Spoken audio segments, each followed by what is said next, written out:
ជាតិនៃកម្ពុជាកំពុងចាត់វិធានការត្រួតពិនិត្យជាផ្លូវការលើប្រតិបត្តិការរបស់ធនាគារព្រិនខណៈអតិថិជនមួយចំនួនបាននាំគ្នាដកសាច់ប្រាក់បន្ទាប់ពីសហរដ្ឋអាមេរិកនិងចក្រភពអង់គ្លេសបានដាក់ទណ្ឌកម្មក្រុមហ៊ុនមេរបស់ធនាគារនេះជុំវិញការចោទប្រកាន់ពាក់ព័ន្ធបទឧក្រិដ្ឋឆបោកតាមអនឡាញ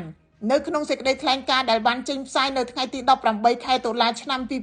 2025ធនាគារជាតិនៃកម្ពុជាបានបញ្ជាក់ថាអាជ្ញាធរមានសមត្ថកិច្ចរបស់កម្ពុជាបាននឹងកំពុងត្រួតពិនិត្យនិងស្រាវជ្រាវយ៉ាងយកចិត្តទុកដាក់ដើម្បីធានាថាធនាគារព្រិនគោរពតាមច្បាប់របស់កម្ពុជា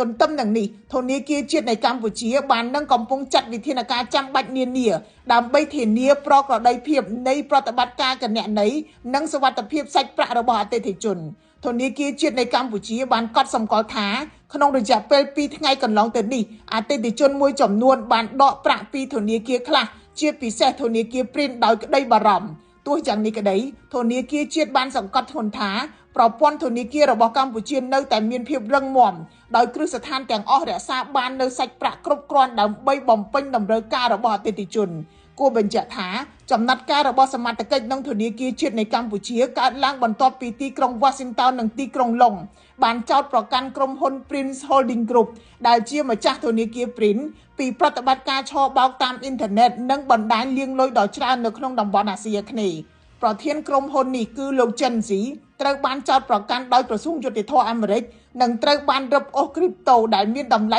$15,000 លានទ្រព្យសម្បត្តិរបស់លោក Chen Xi នៅចក្រភពអង់គ្លេសត្រូវបានបង្កកធនាគារព្រិនបានបដិសេធរាល់ការពាក់ព័ន្ធទៅនឹងសកម្មភាពឧក្រិដ្ឋកម្មហើយអះអាងថាប្រតិបត្តិការធនាគាររបស់ខ្លួននៅតែដំណើរការធម្មតា